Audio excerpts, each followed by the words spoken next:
હરિગામ ખાતે જે જીઆઈડીસી આવી છે એમાં અમારે કામદારો, મજૂરો અને અહીંયા જે કર્મચારીઓ, શ્રમિકો છે એમને લઈને પદયાત્રા છે।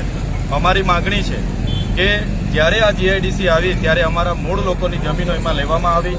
સરકારે અહીંના મૂળ લોકોને કીધું કે તમને અમે નોકરી આપીશું। આજે 85% જે મૂળ લોકો છે એને નોકરી મળતી નથી।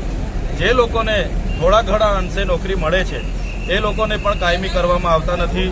12 કલાક એમના પર કામ કરાવવામાં આવે છે, એમને પગાર સ્લિપ બનતી નથી, એમને ઇન્ક્રીમેન્ટ મળતું નથી, એરિયસ મળતું નથી, પીએફ મળતું નથી, ઓવરટાઈમના પૈસા મળતા નથી અને એમનું શોષણ થાય છે। ત્યારે એમના ન્યાય માટેની આજે અમારી પદયાત્રાઓ છે।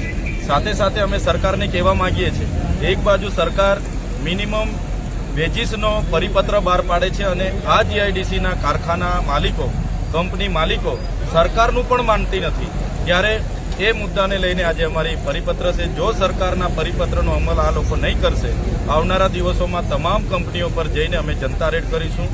સાથે સાથે અહીંની મહિલાઓના અમારા પર રજૂઆતો આવી છે।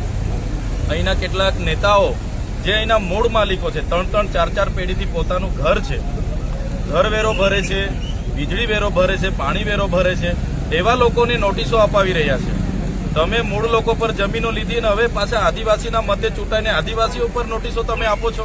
અહીંયા બહારના લોકોએ જમીનો પચાવી પાડી છે, ગૌચરો પચાવી પાડ્યા છે, ગામતળ પચાવી પાડી છે, એમને કેમ તમે નોટિસો નથી આપતા અને મૂળ લોકોને કેમ હેરાન કરો છો? ત્યારે એવા નેતાઓને પણ કહેવા માંગીએ છીએ, તમે ચાવીથી ચાલતા રમકડા બનવાનું બંધ કરો। ઉદ્યોગપતિઓના મતેથી તમે નથી ચૂંટાયા, આદિવાસીઓના મતેથી ચૂંટાયા છો, અહીંની રિઝર્વ બેઠકો પરથી ચૂંટાયા છો। જો તમે અમારા લોકોના ઘરો તોડવાની વાત કરશો, બુલડોઝર ફેરવવાની વાત કરશો, અમારા લોકોને હેરાન કરવાની વાત કરશો, આજે તો અમે પદયાત્રા કરીને રેલી કરીએ છીએ, પણ એ દિવસોમાં અમે રેલો રહીને તમારા ઘરે આવીશું, બિસ્તરા પોટલા સાથે મહિના તમારા ઘરે રહેવું પડશે, અમે રહીશું, પણ અમારા લોકોને હેરાન થવા નહીં દઈએ। એ આજના આ રેલીના માધ્યમથી અમે સંદેશો પણ આપવા માંગીએ છીએ।